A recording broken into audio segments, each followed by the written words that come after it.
17번 2018학년도부터 시작하겠습니다. 17번 문항을 보면은요, 하위 문항 1번이 역시나 피아제 문제예요. 그런데 우리가 지문을 보지 않고 하위 문항의 박스만 봐도 우리가 문제를 풀 수 있을 것 같아요. 한번 볼게요. 우리 문제는 이래요. 문제 큰 문항이 있고 지문이 있고 하위 문항이 있지만 이 하위 문항들이 반드시 지문을 파악해야지만 답안이 나오는 건 아니에요. 어떤 문항들은 하위 문항 그 자체로 이론의 어떤 기본적인 걸 묻고 있기 때문에 지문을 굳이 읽을 필요 없이 하위 문항만 풀고 풀 수 있는 문제들은 풀어내는 것들이 맞아요. 굳이 지문을 봐봤자 뭐 힌트도 아니고 아무것도 아니고 그냥 이제 운을 띄기 위해서 이런 문항을 내는데 그 흐름을 맞추기 위해서 운을 떼기 위해서 그냥 지문에서 언급만 하는 경우가 있거든요. 그래서 하위 문항으로 풀 수 있는 문제는 풀고 또 하위 문항으로 풀었는데 풀리지만 다시 지문과 연결해서 좀 다시 재확인이 필요한 문제들이 있고 지문 없이는 풀 수 없는 문제들이 있고 이렇게 세 종류가 있다고 보셔야 돼요. 이거를 찾아내는 것도 여러분들 실력이고요. 이걸 찾아내는 것도 여러분들이 시험 상황에서 시간을 빨리 조절할 수 있는 하나의 흐름이기도 해요. 지금 기출이 문제가 되는 것 중에 하나가 시간이에요. 시간. 옛날에는 옛날이라 그러니까 너무 웃긴데 이전 시험에서는 논술 60분, 교육과정 A, B 각각 70분씩 했을 때 시간이 부족해서 내가 아는 걸 못 풀고 나왔다고 하는 경우는 없었어요. 저는 그 10년의 강의를 하면서 초반에 한 5, 6, 7년까지도 7년 차까지도 시간 없어서 모르는 문제를 못했어요. 답을 알고 있었는데도 답안지에 옮겨 적을 시간이 없어서 못했어요. 답안지가 부족해서 답안을 적을 난이 없었어요. 이런 말을 듣지 않았어요. 근데 2019로 들어와서는 그런 말을 들었단 말이에요. 특히나 작년 시험이 그랬단 말이에요. 시간이 부족했어요. 그러면 시간을 잡는 방법은 여러분들에게는 이거예요. 지문을 안 봐도 하위 문항으로 풀 수 있는 문항들은 그냥 풀어내야 된다라는 거죠. 그걸 찾아내는 거. 이 하위 문항은 굳이 지문을 안 봐도 되는구나. 그냥 이론적인 어떤 지식을 묻고 있구나. 그런 문항을 빨리 찾아내서 그런 거에서 시간을 아끼는 게 필요해요. 시간을 부족하게 만들어 놓는 건요. 시험의 어떤 전략이에요. 어떤 시험들은 난이도를 올려서 합격자와 불합격자를 구분하기도 하지만요. 쉬운 문항들의 시간을 많이 투자하게 만들어서 한마디로 서술형 답변이라던가 지문 길이를, 분량을 또는 문항의 분량을 늘려가지고 읽는 시간이 많이 필요하게 만들거나 답안을 작성하는 시간이 많이 필요하게 만들어서 선생님들을 합격자와 불합격자로 나누는 방법이 있어요. 시험의 난이도는 무작정 올리지 못해요. 이 시험은요. 학사 졸업생들을 위한 거예요. 한마디로 그 대학을 졸업하신 분들을 위한 거라는 거예요. 그런데 난이도를 석사, 박사 수준으로 막 올릴 수 없어요. 난이도를 올려서 시험의 합격자, 불합격자를 만들어내기 위해서는 결국에 해야 되는 것들이 그거거든요. 학사 수준을 넘어서 석사, 박사 수준까지로 문제를 올리는 방법밖에 없어요. 그런데 그러면 또 문제의 공정성이 안 만들어지는 거예요. 이 시험은 교사 자격증을 가진 선생님들, 교사 자격증을 대학을 졸업하고 받는 자격증이거든요. 그런 선생님들을 대상이기 때문에 난이도를 그 안에서 움직여야 돼요. 난이도 올릴 대로 올렸어요? 그럼 뭘 하겠어요? 시간을 부족하게 만드는 전략을 쓸 수밖에 없는 거예요. 지금 2019가 들어와서 이렇게 시간이 부족해지는 거는 그런 난이도를 올릴 만큼 올렸어. 신이론도 낼 만큼 냈어. 무작정 새로운 이론을 어떻게 가져오겠어? 그것도 유아교육 안에서 새로운 지식이 만들어질 때, 새로운 이론이 만들어질 때 그렇지만 하나의 이론이 유아교육 학회에서 인정받기 위해서 얼마나 많은 연구와 시간이 필요한데요. 그러니까 새로운 이론을 가져오는 것도 한계가 있어. 그래서 교양지식에서도 가져왔어. 너네들 이렇게 학원에서 공부하는 거 교양지식은 쌓지 못하니까 기존에 교양지식이 있는 선생님들을 받아들이겠어 해서 가져왔어. 근데 그것도 몇 점 분포 못해요. 그래봤자 5점이에요. 끼케야. 교양 지식 몰라도 이 학원에서 배우는 지식만 100% 해도 95점을 맞는데 95점이면 너무나 수석할 수 있는 합격점이에요. 그쵸? 그것도 이제 한계가 있어. 그럼 어떻게 해요? 시간을 그렇게 조절하는 전략을 출제자들은 쓸 수밖에 없는 거예요. 지문을 길게 하거나 그 하위 문항에 어떤 문항을 길게 하거나 하위 문항 안에 이렇게 박스를 넣어서 또 다른 지문을 만들거나. 그런데 하위 문항 안에 또 다른 박스를 넣어서 이런 지문을 만들었다면요. 실은 이 지문만으로 답이 풀리게 만들었을 거예요. 그러나 한 번 더 확인이 필요한 문항은 봐야 돼요. 그러니까 이론만으로, 이론적 지식만으로 지식 많은 문항, 하위 문항이 있고, 그래서 지문을 전혀 안 봐도 되고, 지식만으로 풀려. 그런데 한 번 더 지문과 매치가 되는지를 확인해야 되는 문항이 있고, 지문 없이는 안 풀리는 문항이 있다. 1번에 해당하는 문항에서 선생님들의 시간을 아끼셔야 된다. 그리고 이 1, 2, 3번 어느 유형에 해당하는지를 찾아내는 게 곧 실력이다. 시간 아끼는 방법이고 고득점을 받는 방법이다. 이제는 무식하게 공부만 열심히 해서 합격하는 시대는 아니에요. 굉장히 똑똑한 전략, 스마트한 전략을 굉장히 요구하고 있어요. 그래서 열심히 공부해도 떨어지는 분들 그래서예요. 하반기에 배우는 게 바로 그 전략입니다. 지식은 그럼 하반기에 안 합니까? 그러면은 선생님이 지금 열심히 안 따라오신 거예요. 제가 연간할 때 그랬어요. 상반기는 지식이라고, 지식을 쌓는 거라고. 그래서 암기, 이해가 필요한데 이해는 강사의 몫이다. 그건 강의에서 이해시켜주는 거다. 여러분들이 잘 하셔야 되는 건 암기다. 이렇게 말씀을 드렸어요. 그리고 하반기 때는요. 선생님들이 암기와 이해가 다 됐고 지식이 내면화됐다라는 가정하에 사실이어야 되죠. 그러한 가정하에 전략을 알려드리는 거예요. 그래서 강사의 강의를 답이 뭐냐 이것만 한 게 아니라 어떤 문항 어떻게 풀어나가냐 그리고 어떻게 답을 찾아가냐 그 과정이나 이 사람이 강사가 가진 문제를 파악하는 전략들을 배우세요. 그게 가장 잘 배우기 가장 좋은 수업이 기출분석이에요. 의외로가 아니라 너무나 당연히. 여러분들이 등한시하는 그 기출분석. 여러분들이 답만 알고 지나가는 기출분석. 그러니까 기출답 100% 알아도 떨어지는 거예요. 왜냐하면 우리 시험 문제은행은 아니에요. 인용돼서 나오는 거랑 같은 문제가 나오는 거랑 틀려요. 완전히 달라요. 문제은행은 같은 문제들이 반복해서 나오는 거예요. 그럴 때는 많은 문항, 기출 문항에 대한 답만 알면 돼. 그렇지만 우리 문항은 아니거든요.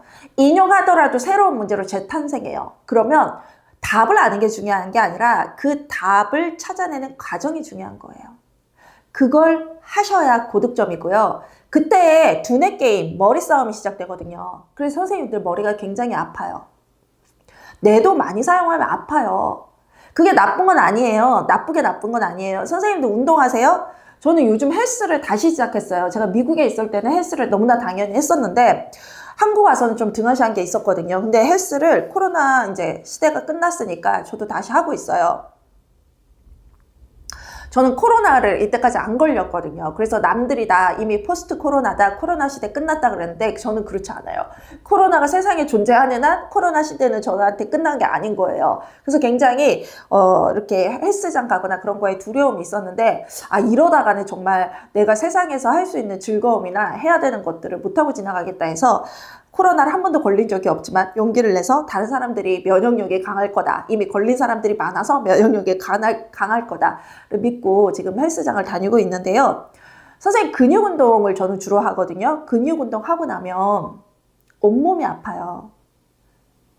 처음에는. 나중에 근육 운동이 이제 습관화되면 안 아파요. 근데 나중이 돼도 안 아프던 부위가 하나씩 아파올 때가 있거든요. 가끔 그 부위를 열심히 했을 때 이제 그리고 열심히 하는 게 체계화되면 나중에 안 아파요. 근데 처음에 근육 운동을 새로 시작할 때 하다가 중단했다가 다시 시작할 때 온몸이 지금 아프거든요. 마치 내가 굉장한 육체 노동을 한 것처럼 뇌도 마찬가지예요. 많이 사용했을 때 그렇게 아파요. 그래서 선생님들이 자꾸 피하는 거야. 뭔가 잘못됐다 느끼는 거야. 잘못된 게 아니라 제대로 된 거예요. 선생님들이 뇌가 아프고 그날 머리가 아팠다면 공부를 제대로 한 거거든요. 근데 사람은 아픔을 피하게 되어 있어요. 그러니까 운동도 피하게 되는 거예요. 초반에 아프니까. 근데 그것도 시기가 지나가면 안 아파요. 그만큼 내가 체력이 붙고 나의 뇌 기능이 향상되면 이 정도 정보량이나 지식량은 쉽게 처리를 하는 거예요. 그 쉽게 처리할 때까지가 선생님 내가 굉장히 아픈 시기인데 그때면 그렇게 되면 선생님들은 뭔가 잘못됐다. 내가 공부를 열심히 했는데 왜 아프겠냐. 이렇게 해서 공부를 피하게 되거든요. 그걸 견디셔야 돼요. 그리고 처음에 이게 훈련이 안 되신 분들은 내가 아프지 않으면 공부가 잘못됐다는 걸 느끼시면 돼요, 스스로. 근육 운동 처음에 하러 가서 안 아프잖아요. 그럼 근육 운동을 걸성걸성하고 그냥 스마트폰만 보다가 한 번 기계 한두 번 만지고 나는 근력 운동했어. 그렇게 느끼는 거예요. 공부를 못 하시는 분들의 그 특징이 그거야. 나 오늘 스터디룸에 아니면 개별 그 독서실에 하루 종일 있었어. 근데 하루 종일 스마트폰 하거나 그 카톡 하거나 그냥 인터넷 한 거야. 그치만 나는 그 장소에 하루 종일 있었어. 본인이 뿌듯해. 공부 많이 한 것 같아. 그리고 뚝 떨어져. 그러거든요.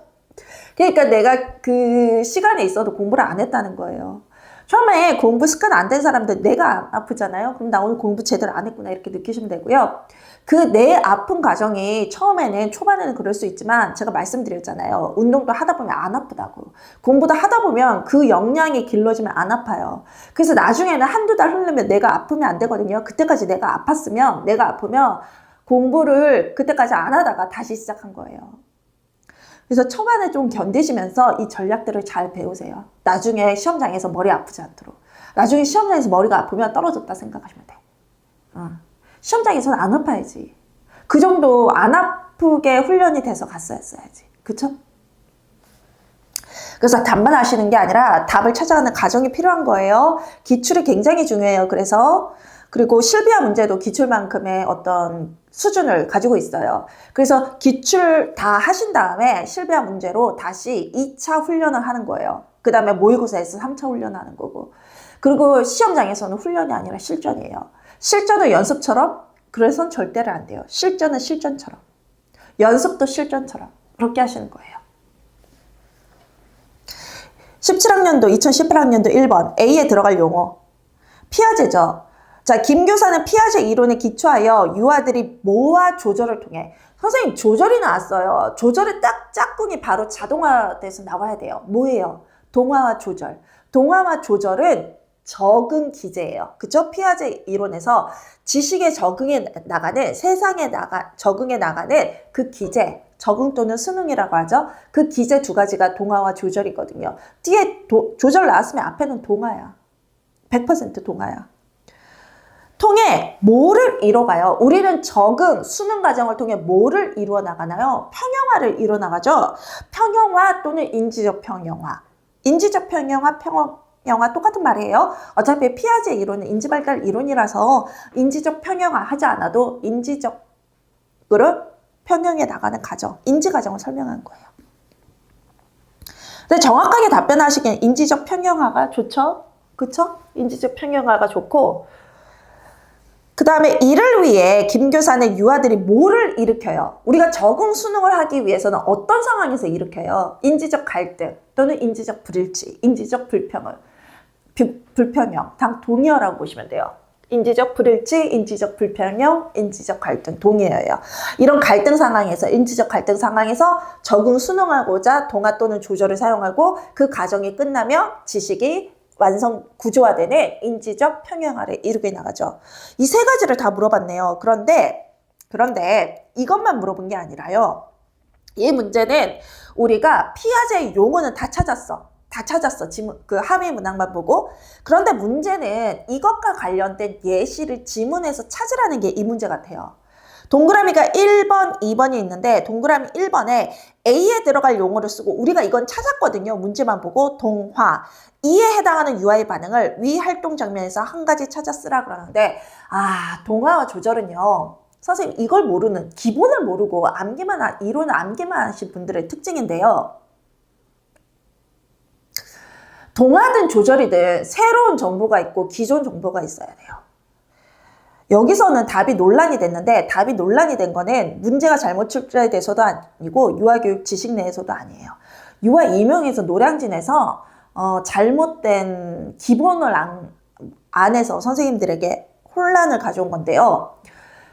이 두 가지 답안 중에서 한 가지 답은 새로운 지식과 기존 정보가 만나는 동화가 맞았고요. 하나는 그게 없었어요. 새로운 정보와 기존 정보가 없었다고요. 모든 것들이 다 새로운 정보와 기존 정보가 하지는 않아요. 그렇지는 않아요. 모든 사례들이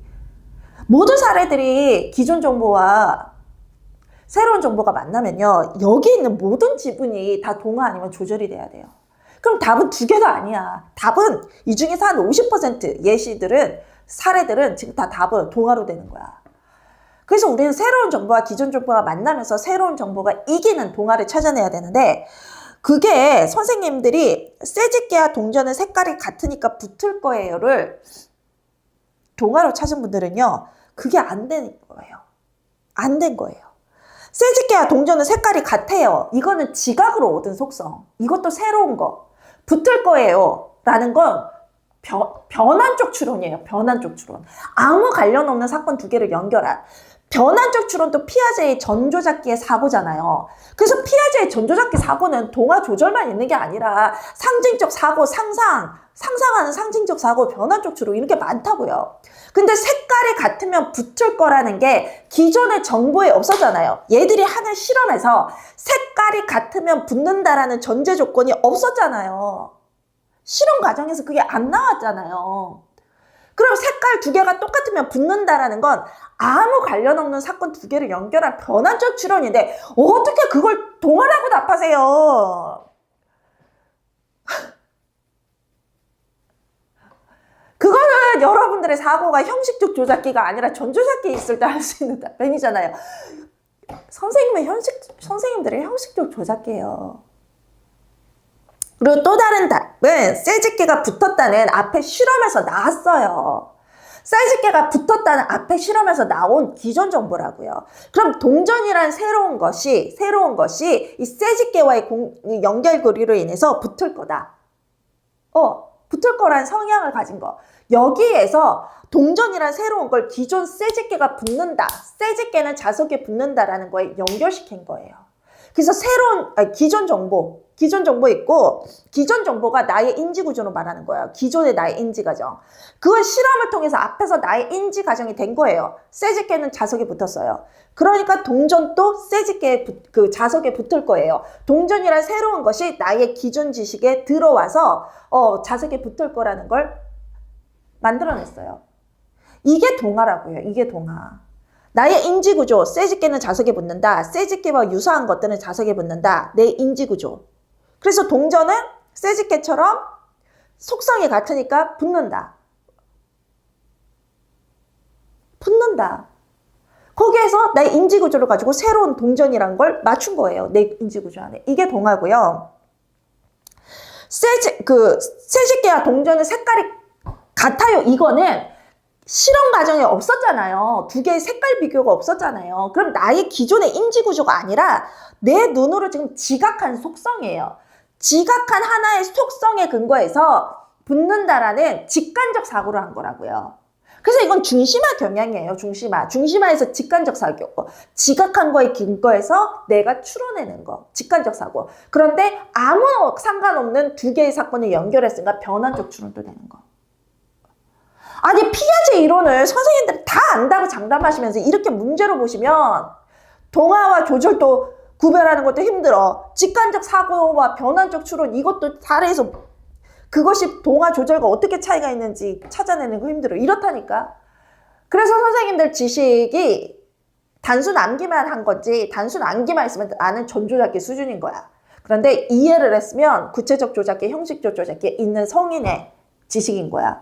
그 성인 수준으로, 형식적 조작기의 수준으로 문제를 풀어내야 되거든요.